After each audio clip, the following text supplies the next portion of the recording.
করেছে, তার কোলে যে তার সন্তান আছে, সন্তানকে কোলে নিয়ে যে স্তন দুগ্ধ দিচ্ছে, সত্যবতী মায়া আমার ভুলে গেলেন। ভুলে গিয়ে কি করেছে জানেন তো? এক পাশে রেখেছিল কচি লাউ, আর সামনে ছিল ধারালো অস্ত্র।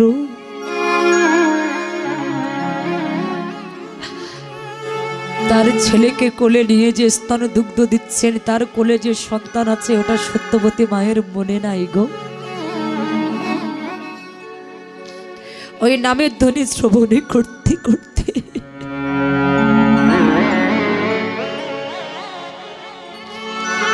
এমন ভাবে নামের ভিতরে ডুবে গেছে, নিজের সন্তানকে কচি লাউ মনে করেছে আমি লাউ নিয়েছি। নামের ধ্বনি কিন্তু শুনছে, মনে করছে যে আমি কচি লাউ নিয়েছি। এই নিজের সন্তানকে কচি লাউ মনে করে ওই ছেলের মাথাটা ওই অস্ত্রের সামনে নিয়ে গিয়ে ছেদন করে দিলেন, দুই ভাগ করে দিলেন ছেলের দেহকে। ছেলের দেহটাকে দুই ভাগ করে দিয়েছে। দুই ভাগ করে ছেলের দেহটাকে ওই লাউ যেমন টুকরো টুকরো করে কাটে,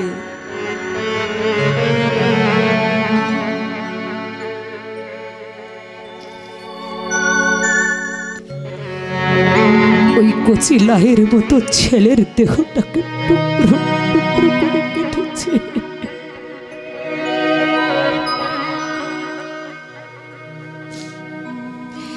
ছেলের দেহটাকে টুকরো টুকরো করে কেটে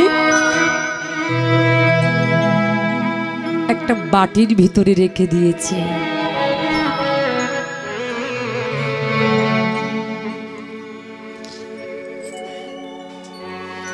একটা বাটির ভিতরে ছেলের দেহটাকে রেখে দিয়েছে। রক্তে তার সর্বদেহটা লাল টকটকি হয়ে গেছে। রক্ত গড়াতে গড়াতে উঠানে যেয়ে পড়েছে। আর ঠিক সেই সময় শঙ্করাচার্য স্নান করে উঠানে এসে দেখে, এত রক্ত কেন গো? এত রক্ত কোথা থেকে এলো?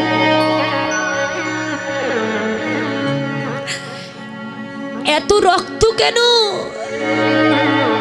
ওই রক্ত দেখতে দেখতে রন্ধনশালায় যেয়ে দেখে তার স্ত্রী হরি নামের ভিতরে ডুবে গিয়ে নিজের ছেলের দেহটাকে টুকরো টুকরো করে কেটেছে।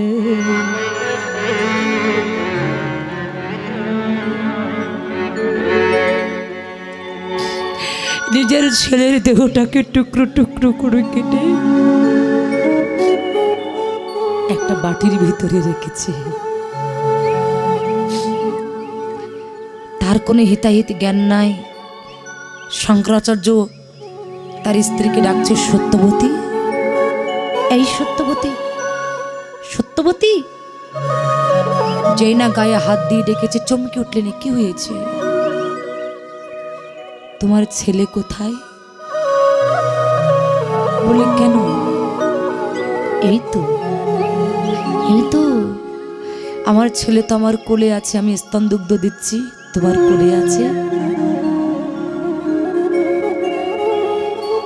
বাটিতে কি রেখেছ? তোমার দেহটা রক্তে লাল কেন? সর্বদেহ রক্তে লাল হয়ে গেছে তোমার ছেলেকে। দেখো তুমি কি করেছো। হরি নামের ধ্বনি শুনতে শুনতে নিজের ছেলের দেহটাকে টুকরো টুকরো করে কেটে তুমি রেখেছো একটা বাটির ভিতরে। দেখো তুমি কি করেছো। সত্যবতী তখন জ্ঞান ফিরে এলো। আর যেই না জ্ঞান ফিরে এসেছে, একটা মাত্র পুত্র তো, নয়নের জলে কাঁদতে কাঁদতে প্রভুকে ডেকে বলছে, প্রভু এ তুমি কি করলে প্রভু? প্রভু গো, তোমার নাম শুনতে শুনতে যদি ভক্তের এমন অবস্থা হয়, তাহলে এই জগতে কোনো ভক্ত তো আর তোমার নাম করবে না। সত্যবতী পাগলের মতো হয়ে গেলেন, নিজের পুত্রের টুকরো টুকরো করা দেহটা দেখে পাগল হয়ে গেলেন। আর যে না পাগল হয়ে গেলেন, ঠিক সেই মুহূর্তে গৌরাঙ্গ মহাপ্রভু তার পারিষদগণকে সঙ্গে করে নিয়ে শঙ্করাচার্যের ঘরে আসছে। দেখলেন যদি প্রভু এসে দেখে আমার এমন অবস্থা, তাহলে আমার ঘরে নাম হবে না।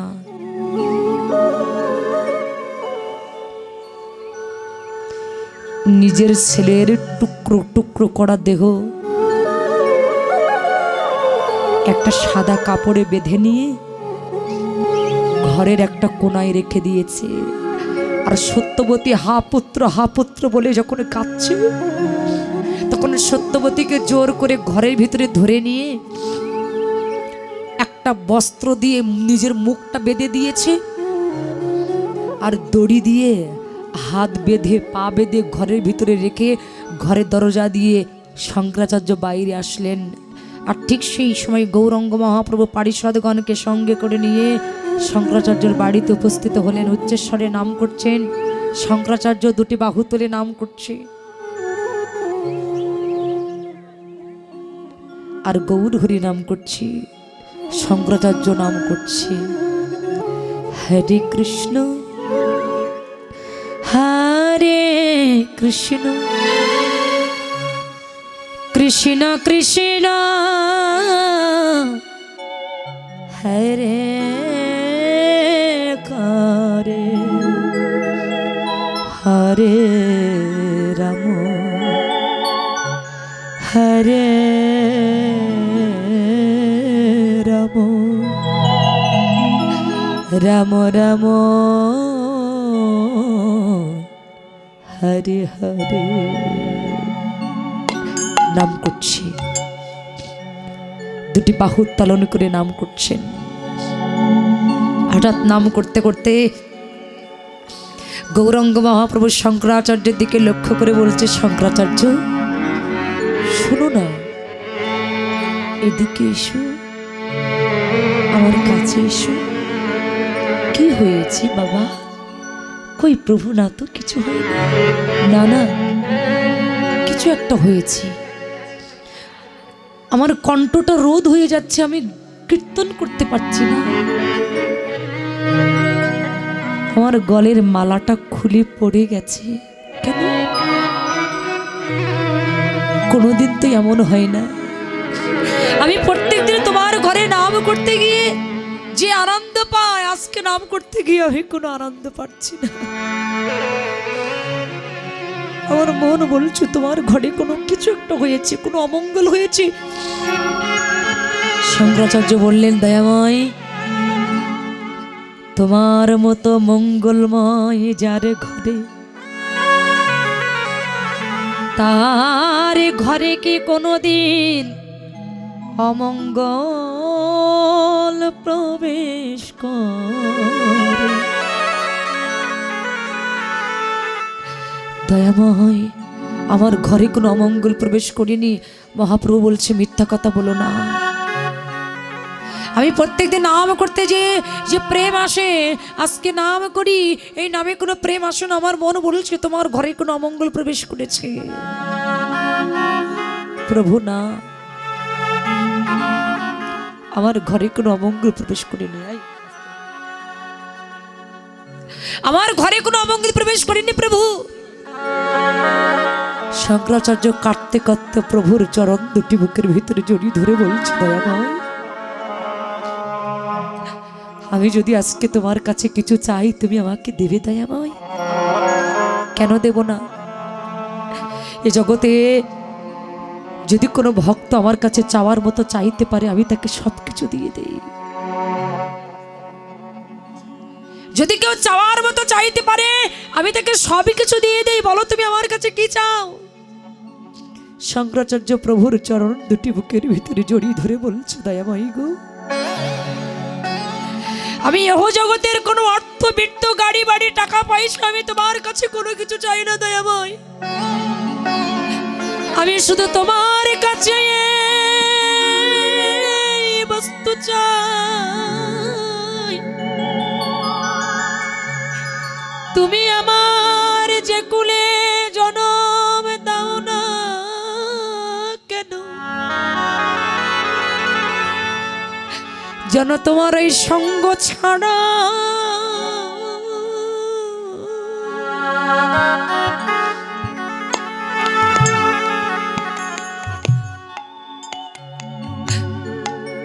সঙ্গ ছাড়া করো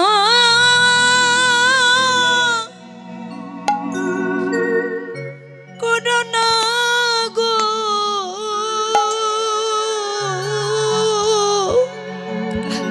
প্রভু দয়াময় গো,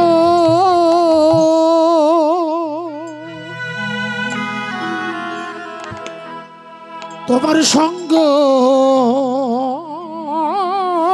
ছাড়া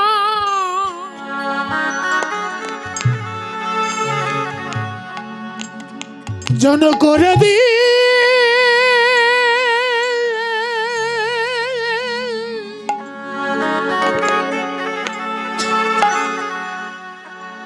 করে দিও না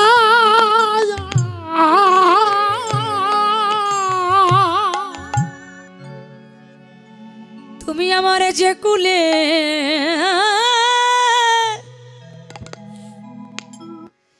যে কুলে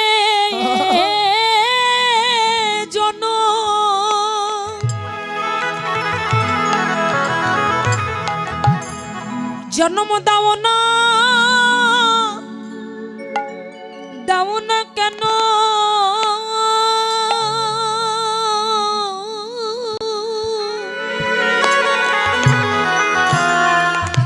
তোমার ওই চরণ ছাড়া যেন করে দিও না।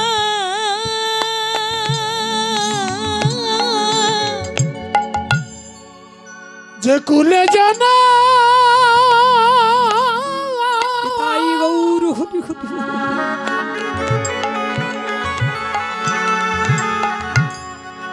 যে কুলে জানা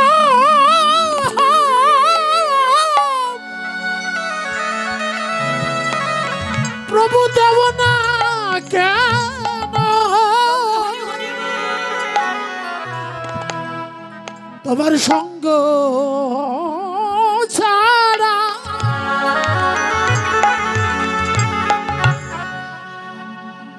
যেন করে দি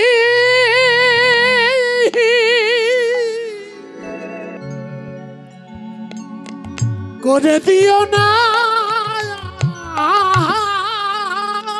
ও প্রভু আমি কত জন্মে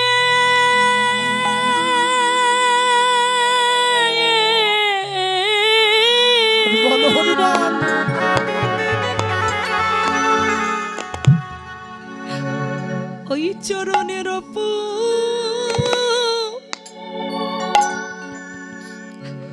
অপরাধী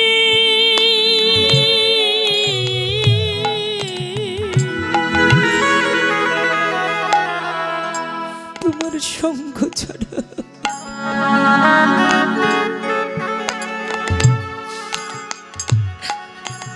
করো না গো। ওরে আমি কত জন্মে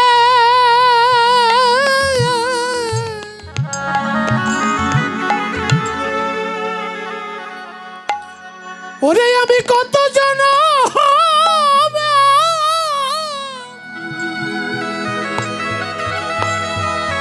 কত জন্মের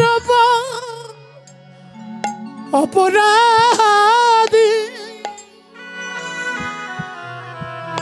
প্রভু তোমার সঙ্গ ছাড়া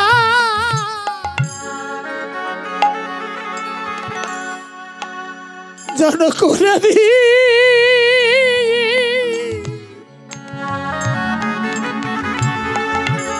করে দিও না।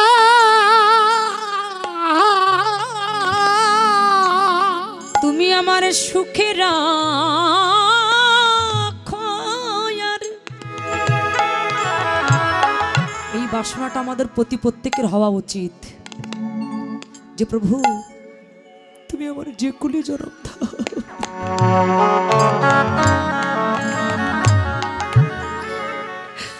যত কষ্ট দিতে হয়, যত লাঞ্ছনা দিতে হয়, তুমি আমায় দিও প্রভু।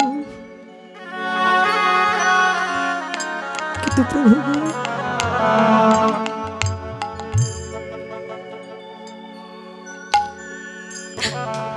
আমি দিনন্তে তোমার মধুমাখা কৃষ্ণ নামটা বদনে নিয়ে আমি যেন 2 ফোঁটা নয়ন অশ্রু তোমার চরণে নিবেদন করতে পারি প্রভু। আর কোনো কিছু না হোক, সারাদিন পরিশ্রম করবার পরে আমি এই ঘরে এসে যখন মন্দিরে যাব, তখন আমার দেহ ঘরের মন্দিরের দরজাটা খুলে দিয়ে আমি 2 ফোঁটা নয়ন অশ্রু যেন আমি তোমার চরণে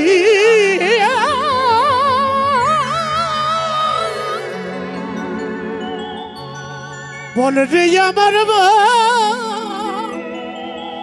হরি হরি হরি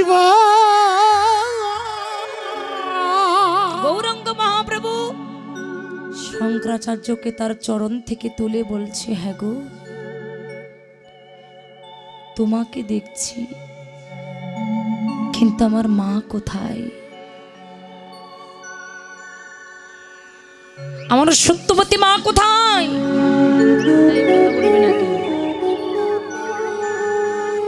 তোমাদেরকে দেখছি কিন্তু মাকে কেন দেখছি না? আর ঠিক সেই সময় সত্যবতী ওই যে ঘরের ভিতরে তার স্বামী হাত বেঁধেছে, পা বেঁধেছে, বললেন না হাত বান্ধিবি পা বান্ধিবি, কিন্তু মন বান্ধিবি কেমনে? আমার হাত বাঁধতে পারবি, পা বাঁধতে পারবি, কিন্তু মন কি করে বাঁধবি রে? সত্যবতী ওই ঘরের ভিতরে প্রভুকে স্মরণ করে কেঁদে কেঁদে প্রভুকে ডেকে বলছে, প্রভু দয়ামা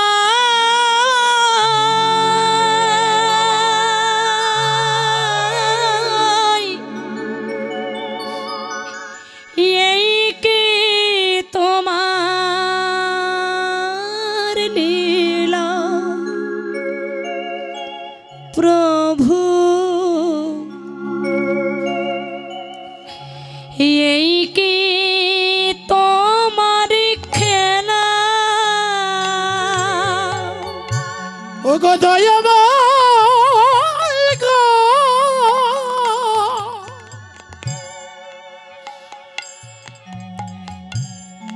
এই কি তোমার লীলা প্রভু, এই কি তোমার খেলা?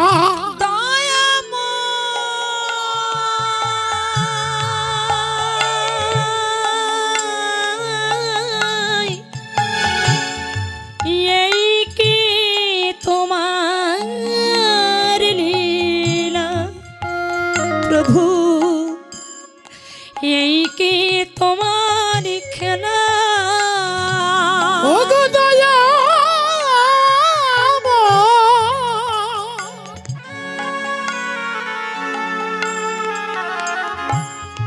এই কি তোমার লীলা প্রভু, এই কি তোমার খেলা? তুমি কারে হাসা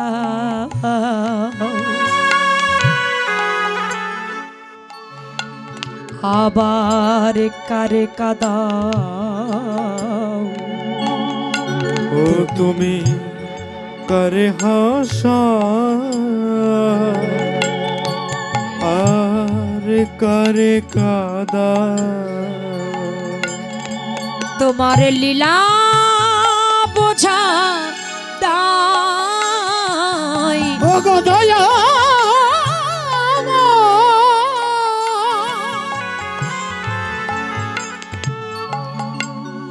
এই কি তোমার লীলা প্রভু, এই কি তোমার ও খেলা। দয়াময়, এই কি তোমার লীলা প্রভু, এই কি তোমার খেলা দয়াল হরি হে।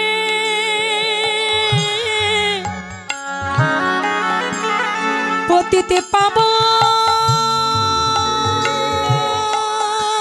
গৌরে হরি, তুমি একবার কৃপা করো।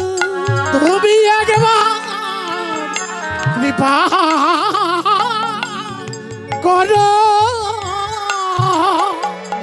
সত্যবতী মা ঘরের ভিতরে নয়নে জলটা ছেড়ে দিয়ে প্রভুকে ডেকে বলছো, দয়াময় শুনেছি তুমি নাকি ভক্তের ভগবান।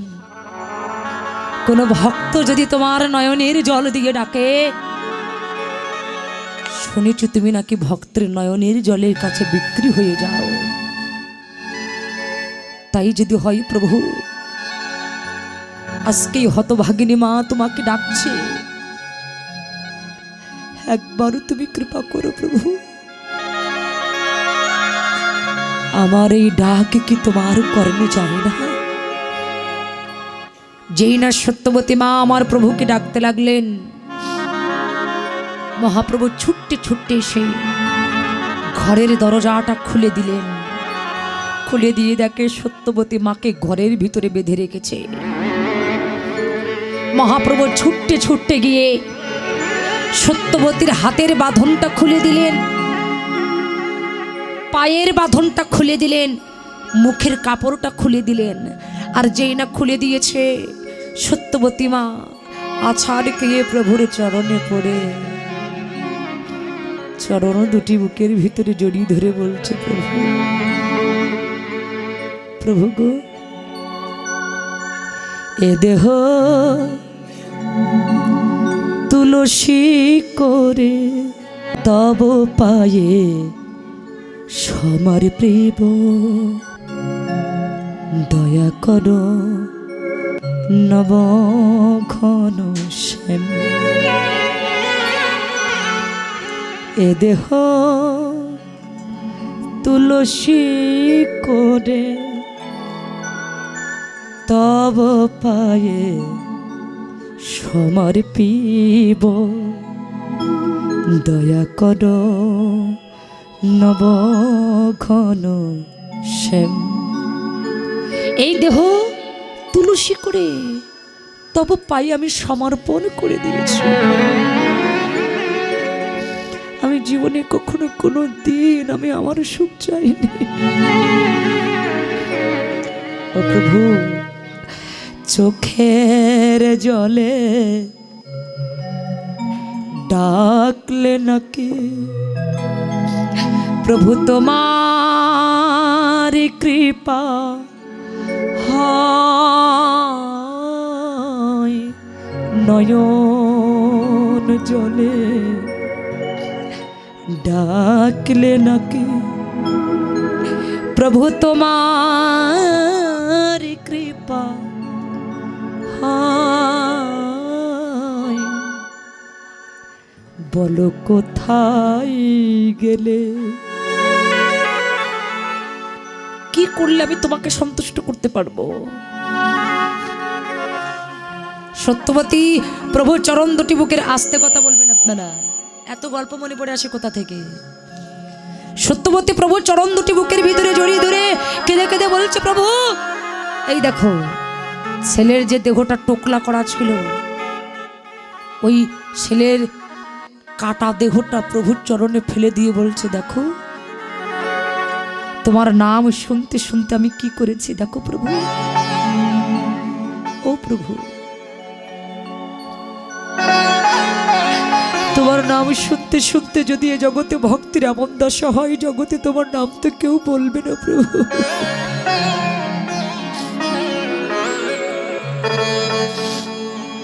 কেউ তোমার নাম বলবে না। আজকে আমার এমন অবস্থা, তুমি শুধু তোমার নাম শুনতে শুনতে। আর যেই না বলেছে ওই যে সত্যবতীর ছেলের দেহটা টুকরো টুকরো করা ছিলেন, গৌরাঙ্গ মহাপ্রভু ছেলের গায়ে একটা হাত বুলাইয়ে দিলেন। আর যেই না হাত বুলাইয়েছে, ওই গোপাল হা প্রভু বলতে বলতে আবার উঠে দাঁড়ালেন।